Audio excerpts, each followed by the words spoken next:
Hey everyone, Steve Grogan here. Welcome to the Geek Wing Chun supplemental channel about self-esteem slash mental health. So today is going to be a deep dive into pillar number 1 of Nathaniel Branden's 6 pillars of self-esteem. If you've never been here before, this is an offshoot of the Geek Wing Chun channel. I'll put a link to that in the description box, which is geared toward helping you get better at Wing Chun Kung Fu.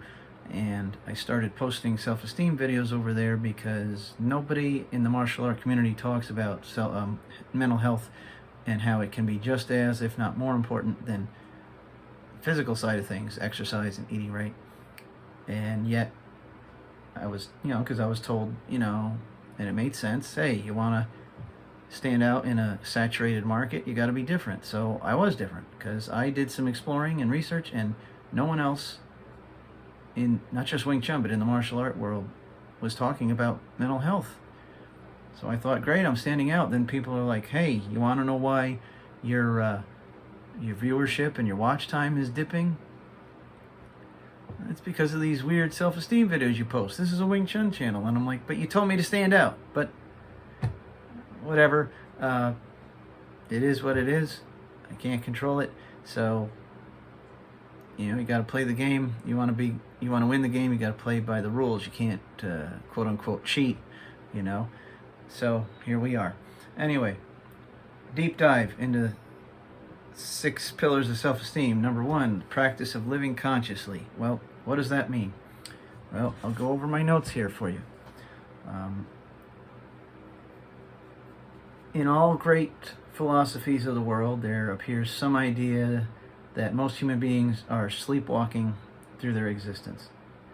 And that's obviously not a good thing. The practice of living consciously is a state of being aware of some aspect of reality, which is a basic tool of survival. And of course, the design of our nature allows us to choose to seek truth or not bother, be aware or not bother, and we can exercise our powers to subvert our means of survival. And here's a direct quote. Our mind is our basic tool of survival. Betray it and self-esteem suffers. We cannot feel competent or worthy while conducting our lives in a mental fog.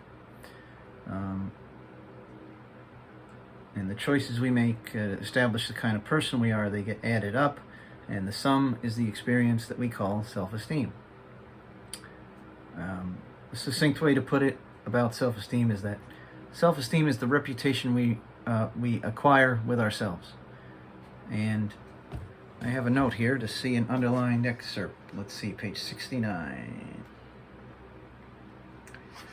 To live consciously means to seek to be aware of everything that bears on our actions, purposes, values, and goals, to the best of our ability, whatever that ability may be, and to behave in accordance with that which we see and know.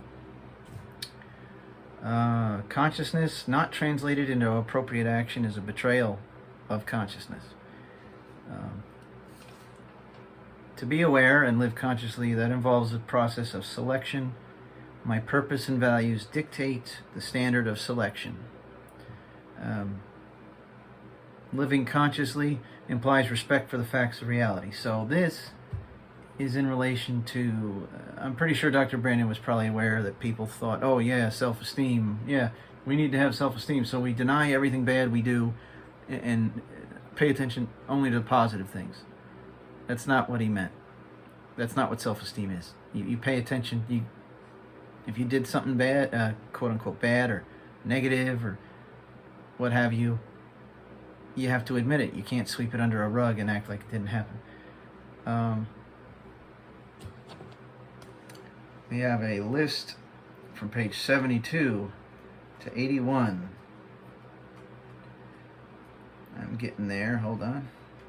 What it means to live consciously. And now, he goes on, after he lists these things, he goes on to deep dive into them. I'm not sure I'm going to do that myself because that's a lot, and we're at almost 5 minutes already. But here we go. I mean, if anyone wants it to be more in detail, I'll certainly come back to this someday. Living consciously entails a mind that is active rather than passive, an intelligence that takes joy in its own function.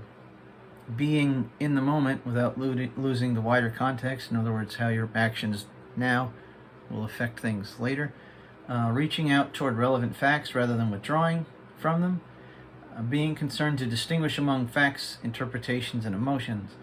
Noticing and confronting my impulses to avoid or deny painful or threatening realities.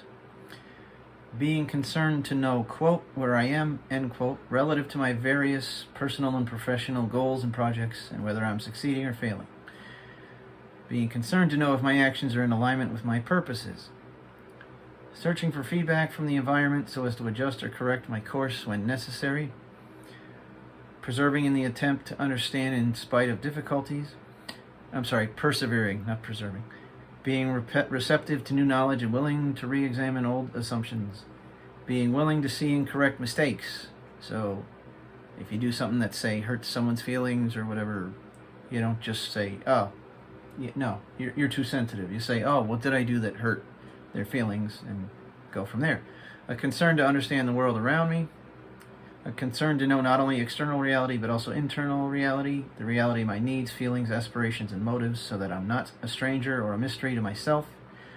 A concern to be aware of the values that move and guide me, as well as their roots, so I'm not ruled by values I have irrationally adopted or uncritically accepted from others. And like I said, there's about a 9-page deep dive there. Some of my favorites there were, again, persevering to understand in spite of difficulties, being willing to see and correct mistakes. And then here's an important question that we have to remember to ask ourselves. Quote, do I know what I'm doing when I like myself? And also what I'm doing when I don't? That's a pretty big two-part question there. The avoidance of living consciously is apparent in addiction, because you're avoiding reality. Interestingly enough, he says, quote, when we become addicted to alcohol or drugs or destructive relationships, and that's actually just a partial quote of that sentence, but I'm not going to go into the rest of it, because I thought it was that was a very big aha moment for me, because I had a time in my life where I went through quite a few destructive relationships, and it was like I needed that external validation of someone being with me, even if they weren't being that nice to me or to my kids. Like, someone came along with the intention of like, oh, I'm going to be with this guy even though he's got kids already, and then they just weren't nice to the kids. So yeah, you can become addicted to anything, including other people. And then from page 85 to 89, he has his sentence completion exercise. And that's it for this pillar. So again, living consciously means being aware of reality and accepting the facts, and whether they're good or bad. And that's about it for this week. So stay tuned for next week when we go over practice of self-acceptance. In order to make sure you're tuned in for it, hit the subscribe button and smash the bell icon, and you'll get a notification when it's out. And I'll see you next time.